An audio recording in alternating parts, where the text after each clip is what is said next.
Hello and welcome back to Premier League Predictions, the show which does what it says on the tin. We're here for Game Week 7 of the 23-24 Premier League season to predict all of this weekend's Premier League action. Very exciting times, Harry. It is very exciting. We're 7 game weeks in. I know. It's flying by. Certainly is. So, shall we just get right into it? Nothing on the Friday night then, so we'll start with the Saturday morning, the 12:30 kickoff between Aston Villa and Brighton. Two sides who pushed up into Europe last season. Obviously, Villa playing in the Conference League, Brighton playing in the Europa League. They both endured difficult starts, endured difficult starts, I should say, to their European schedules. Brighton have had a very successful start to their Prem campaign, though, whereas Villa, a little bit stuttering so far. Could Villa Park make the difference, or will Brighton continue with their good run of form here? I think it's going to be an interesting one. You'd probably expect a bit of rotation because they're both playing in the EFL Cup on Wednesday nights. A two-day turnaround is pretty sharp.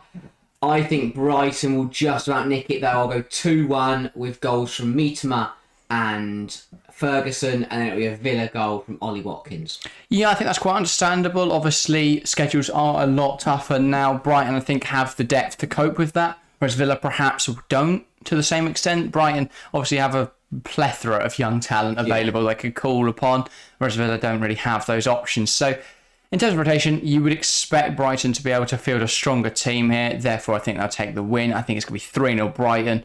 They just look a very strong side at the moment. As you say, Ferguson in good form. Mitoma had a great game last game. So, yeah, I think they'll keep that up. I will go for an Evan Ferguson goal, a Solly March goal, and then I was about to say Alexis McAllister doesn't even play for them anymore. I'll go Pascal Gross to make it 3-0 for Brighton. Up next, Bournemouth versus Arsenal. Bournemouth have had a very tough start to the season, has to be said. They've really struggled to get any points on the board, but they have got some points, and this won't get any easier as they welcome Arsenal to the Vitality Stadium. Arsenal have had one of the strongest starts to the campaign. They've only dropped points in 2 matches against Fulham and Tottenham, so well, you'd expect them to come away with a victory here, but with Saka facing up to a month out injured, will that have an impact? I think they'll be okay. I mean, all I remember from this game last year is that Arsenal fans spent 90 minutes singing that William Saliba. And then I still can't get a song out of my head to this day. But I think they'll be pretty convincing. I'll go 3-0 to the Gunners with goals from Nketiah, Tross. Tross is injured. That's what I'm saying. Nketiah, Jesus, and Declan Rice. I actually worry for Arsenal. I think their front line looks quite weak at the moment. If you look at where their goals have come from this season, they've relied heavily on Bukayo Saka. Martinelli's not been in great form. Jesus and Nketiah aren't really scoring. I think they're in serious trouble unless Reece Nelson turns up and decides to hit a hat-trick, which he might. I feel that Arsenal might be in a little bit of trouble here. I think lacking the goals they require will mean that they will draw this match 1-0. We saw it against Fulham. They couldn't finish their chances. I think it'll be a similar story here. I'll go for an early Bournemouth goal through Dominic Solanke, similar to that Liverpool game where he got that early goal, but I think eventually Arsenal will get a goal, and it'll be through Gabriel Jesus as he finally gets his first of the season. Obviously, he has been out injured, so understandable. Up next, we've got a relegation clash, which is sure to be an exciting one. It's Everton welcoming Luton to Goodison Park. Everton narrowly avoiding relegation last season and now are faced with the same prospect this campaign. Luton Town obviously just promoted from the EFL Championship. At the moment, sit 19th in the Premier League with just 1 point from the first 6 matches. They've only played 5, but yeah, they're not in a great position, are they, right now, either of these sides? A win here will do so much. Who do you think will claim that win? I mean, big positive for Luton. Picking up their first point in the Premier League means that every single team has a point now. Can they carry momentum from that? I think they could, but the fact that it's Goodison Park, this is such a 1-0 Everton game with a James Tarkowski header from a corner. Well, we're going to differ on this one again then, because I'm going to go 2-0 Luton Town.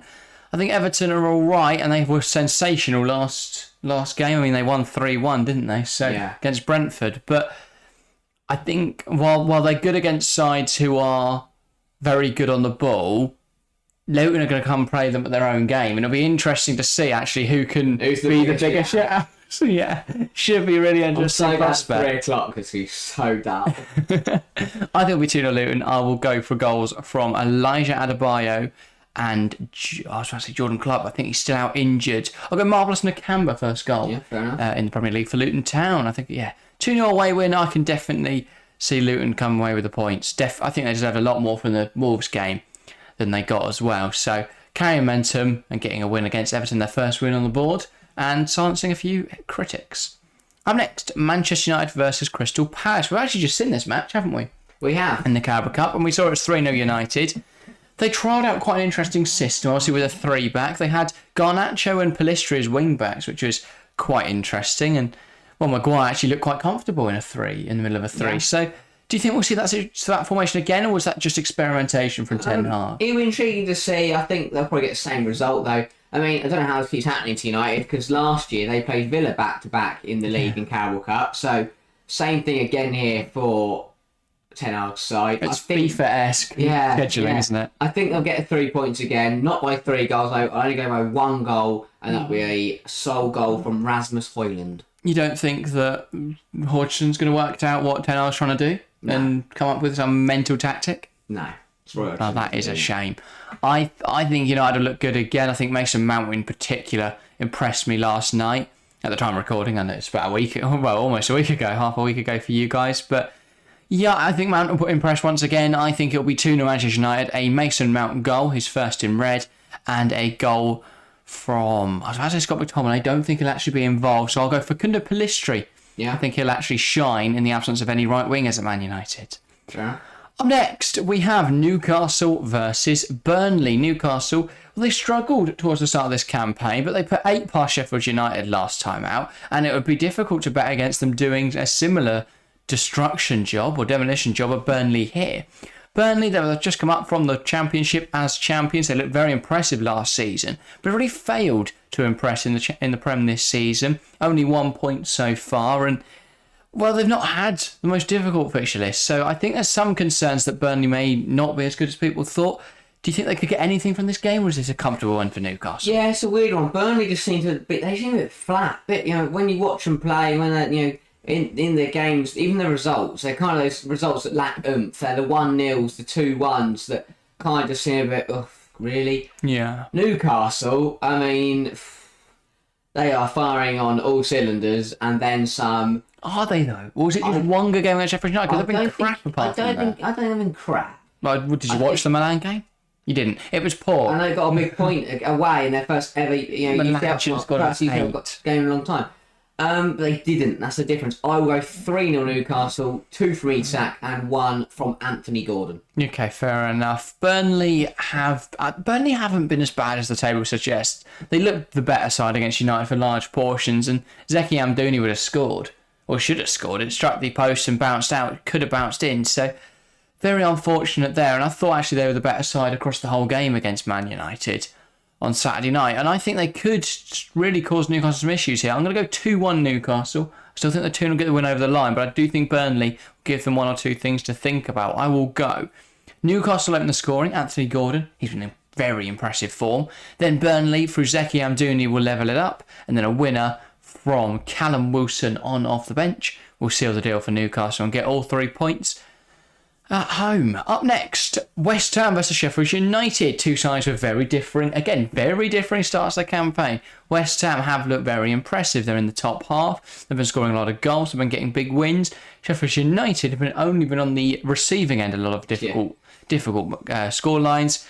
And while they've thrown it away in games they possibly should have won. I mean, if we look at results like the Nottingham Forest match, we look at the Manchester City game, they're results they could have got over the line and thrown away. So there's a lot of work to do for Sheffield United. Is this where they start? Can they get a result away at West Ham? I think West Ham home it's a classic performance we're all used to now. James Ward-Prowse free kick for 1, Bowen for on goal for the 2nd, and then it will be a Lucas Paquetá edge of the area, grass cutter for the 3rd. 3-0 West Ham. I think it won't be a 3-0 game at all, but West Ham will do what they do best, soak up the pressure, and then just score a bit, not fluky goals, but against the run of play. Yeah, I follow a similar vein of thinking. I'll go only 1-0 for the Hammers, though, and I think it will be Nayef Aguerd from a corner. Yeah. Most likely, that's the most obvious prediction ever. West Ham are going to score, what's it going to be? A corner from James Ward-Prowse. Yeah. Up next, Wolves versus Manchester City. In the week, Wolverhampton Wanderers knocked out of the Carabao Cup by Ipswich Town. Quite embarrassing for the Premier League side. Strong side as well. Manchester City, well, we haven't seen their result against Newcastle yet, but based off their form this season, they've probably won that match as well. So, will the City steam train keep rolling through and maul the Wolves, or can the Wolves cause a little bit of issues? Issues for Guardiola's men. The last few weeks, I've backed teams to get results against City, and they haven't. And I mean, watching that Wolves side against Ipswich Town in the midweek, I mean, going 2-0 up to Championship side, it was a nearly full strength Wolves side, and then conceding the goals they did was really poor.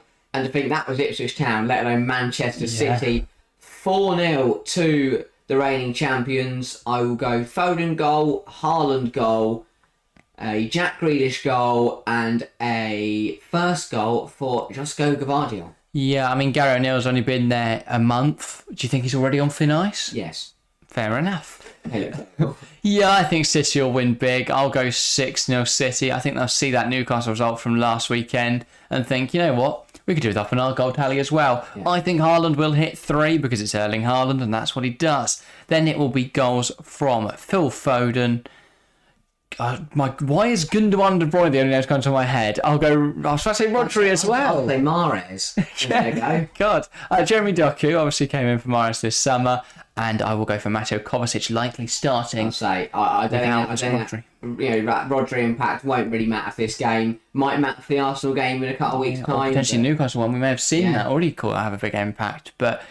Yeah, indeed. I don't think having no Rodri will cause them too many issues. No. It'll be interesting to see whether Phillips is given a shot, though, in this game. So far, I mean, obviously, now we'll get onto it, but really poor game week in terms of exciting games. I think they're there's some very close matches and very far matches. I think Villa-Brighton, Everton-Luton, very tight matches, potentially not many goals. The rest, there's a fairly obvious winner in all of them, unless you're going for an outside shot. Next one. Well, the next one, we're not going to predict here. I know, gutting. I'm sure there's loads of boos, but wait a moment, because there'll all be cheers when I say we are live this weekend. Tottenham versus Liverpool. It's a 5:30 kickoff. Should be a really interesting match. We watched Tottenham last weekend. Thoroughly impressed. They probably deserved a win against Arsenal. If Christian Romero could defend. Yeah, if Christian Romero could stop putting him in his own net, that would be helpful. Or playing volleyball. Or playing volleyball, indeed. Liverpool, well, they've been a bit fortunate, I think it's fair to say. Sometimes they've got results that perhaps weren't 100% merited, but they've still got the results, and they are the closest thing we've got to a title challenger at the moment, so they'll be keen to keep the good times rolling and keep the pressure on Manchester City. Join us live from 5:15. Should be a good one, 5:30 kickoff. Very exciting game. Very. On to the Sunday then, and the sole Sunday fixture is Nottingham Forest versus Brentford. These two sides have both had fairly meh starts to the campaign. Like, some weeks they win and you don't really expect it. The next, it's like, how on earth have Brentford lost to who they lose to? Sheffield United? No, Everton. How? What? Who knows? But they have got that tendency to lose Brentford.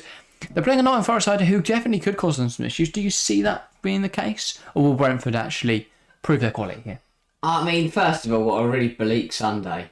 Like, I'm not even waking up. I watched sleep all day. You really enjoy your Saturday. And well, actually, it's not a bleak Sunday. Because it might be bleak in the Premier League. We do have some WSL action, which I will tell you about at the end. Yeah, I bet then. In terms of this game, though, I would really 1-0 Brentford, running away with a penalty. Yeah, fair enough. No one's going to watch it, really. Yeah, and Buemo obviously less involved at the moment with Brentford, playing out of wing back pretty much. So that's been gutting for all FPL owners, but penalty could be the route to points for him. I will go. I should back Forest to win it. I'll go 2-1 Nottingham Forest. I think it'll be a Morgan Gibbs White goal, levelled up by Johan Visser, and then one at the end by Joe Worrell. Little header from a corner. Love it. And I don't think it's going to be like a really nice header either. I think he's literally just going to bundle it over the line, probably come off his shoulder or something. Chuck himself at the goal post. Yeah, pretty much hit him in the face. Yeah. And the big, tangled in there. Big 3 points for Forest. On to the Monday night then, and we've got a battle in West London. It's Fulham versus Chelsea. If Fulham fans want to watch this fixture, well, they better hope they've got a Sky subscription because, well, the game tickets are above £100. Have you seen these? The cost, the prices, it's ridiculous. That's crazy. So I hope you've got a small fortune ready to watch this one. Probably not going to be a great game of football either. Chelsea, you could say they're the entertainers in the league in the fact that every match is entertaining, but they're entertainers not in the same sense that Manchester City are, but more in the same sense that Everton were last season. You never know what's going to happen, really. No. Maybe a Chelsea will get a win. More likely it'll be a disappointing draw, but what do you expect from this game? It'll come down to who's worse on the night. And I think that Chelsea... Can they both lose? Yeah, Chelsea have got to start somewhere, but if you look at Chelsea's history against Fulham away, it's not a fun reading. I think we lost last year, didn't we? Carlos Vinicius scored. Yeah, it was after... Yeah, I remember the game vividly. Felix in his debut looked brilliant and then got sent off, and then Kepa failed to claim a cross, and, well, Carlos Vinicius had the easiest finish of his life. I don't think that'll happen. I'll go 2-1 Chelsea. Kepa's not here. Yeah. It'll be. I think we will go 1-0 down, and that will be through Vinicius, and then we'll peg them back through Mudryk finally getting his first goal for the club, and Armando Broja, who hopefully can step in for Nicholas Jackson on Monday, will get us our winner. Yeah, we are recording before the Brighton game, obviously, so we don't know what the results been there. It could have been very, very painful. But I will just say, Mykhailo Mudryk has been incredibly impressive in recent weeks. And actually, if Gallagher or Jackson can finish chances, he'd probably win about 4 or 5 assists by now. I hope he gets that first goal so he can shut everyone up. Yeah, he needs to start getting some contributions, though. He has looked very exciting. I will go 3-0 Chelsea. I know there's going to be fans in the comments going, you are delusional and all that sort of stuff. But I think we'd have beaten Villa at the weekend if Gusto didn't decide that he likes to we'd have got a point, remove people's ankles. So... Yeah, I don't think we would have conceded in that match without that red card. So I think a clean sheet is on. We may struggle at right back because I don't know who's going to play there. Maybe Azpi's coming back. But I'll say 3-0. I think Mudryk will get 2 assists, but no goals. I think the goals will come 1 through Armando Broja coming back from injury. I'm very excited to see him back. Raheem Sterling will grab our second, and then the third will come through Moise Caicedo. I think he'll strike it from the edge of the box. Just an absolute lawn clipper, whatever you want to call it. The grass will get mowed. There'll be a visible mark left on the pitch, and therefore I'll be going mental about it. And yeah, big 3-0 win for Chelsea. Yeah, all 3 of them will be bouncing up and down. 3-0 win for Chelsea. Or if you want my realistic prediction, then 1-0 Fulham. Tuesday then, because we have got 1 double game week this week. It's not really a exciting double game week, but there is 1 or 2 teams that play 2 matches. Because of course on Tuesday we've got the postponed match finally being played. It's Luton Town versus Burnley. Doesn't excite you on paper, does it, Luton Town? Obviously, as we say, both teams on 1 point. This could be hugely decisive for the rest of the season. Right, I'm calling it now. This is a game that no one's really going to be interested. It's 7:30 on a Tuesday. Why is it 7:30? And why is it on a Tuesday? I should probably pay for those. I don't know why. Why is it 7:30 is not a normal time to kick a football Well, game? people will watch 30 minutes before they go and watch the Champions League. It's the Champions League, isn't it? Yes. I believe so, at least. But I think this week no one's really paying attention to it, as you say. So first half now is going to be boring. Everyone will just chuck it on while they're finishing their dinner. Or It's not even on TV, so it's a 3 o'clock kickoff, isn't it? So, so no one can watch it. No one will be watching it, and no one's going to be checking the score. And I'm going to look at full time. It's going to be Luton 3, Burnley 3. It'll pop up on your Instagram and go, what on earth have I just missed? 3-3. I think Luton will go 2-0 up through Morris and Issa Kabore. Then Burnley will get 3. We'll go from 2 down to 3-2 up with goals from Amdouni, Benson, and this is testing my Burnley knowledge. Oh, come on. A Harwood Bellis header. Fair enough. He's at Southampton. No? No, that's Doyle, isn't it? No, he's at Wolves. I was going to say Harwood Bellis is definitely Southampton. Because we watched him get minced by Jamie Vardy the other week. Who's centre half? Bayer? Jordan Bayer? Yeah, that's the one. Or Dara O'Shea. O'Shea, that's who I'm thinking of. I said him last week. No, I said he's good. Yeah, I said he scored last week. Keep saying he's going to score. He's going to score. Dara O'Shea will score. Burnley 3-2 up. And then we the Dara O'Shea fan club over here. A late level up from Tom Lockyer's noggin. I love it. I think the K's going to be rocking as Luton Town hit 3. Luton Town 3, Burnley 0. I will go. They don't concede 3. Sorry to the Dara O'Shea fan club. I will go. Dave Chung. I will go for. Chong's the only player I think is going to score. No, one goal for Chong. I'll go Alfie Doughty because he actually looks very exciting. And I will go... I don't think I'll go Lockyer. I'm not 100% that he will start. All right. I'll back Jacob Brown, first goal for the club. Yeah. And 3-0 win for Luton. No basis there, but enjoy that prediction. I'm sure the Fun game week. comments will be filled with what on earth are you predicting? But get involved in the comments as we always say. Want to see your predictions? It's probably not the most exciting game week of the season. No, I'm looking at Tottenham Liverpool. That's going to be massive. I mean, and obviously the WSL on Sunday evening is also going to be massive. Apart from that, not too much this week. As I say, 2 streams coming this weekend. Tottenham Liverpool on the Saturday. And on the Sunday, we're live for our first coverage of the WSL of this season. It's their opening game week. We'll be covering Tottenham, Chelsea. I'm buzzing for it. Big year. If you want to know what we think this year.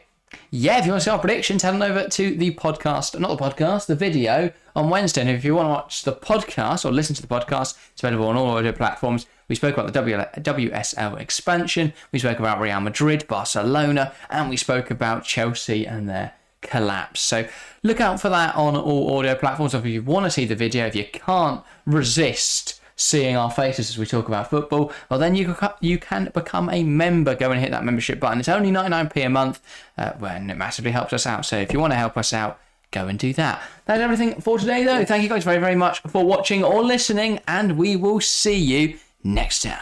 See ya.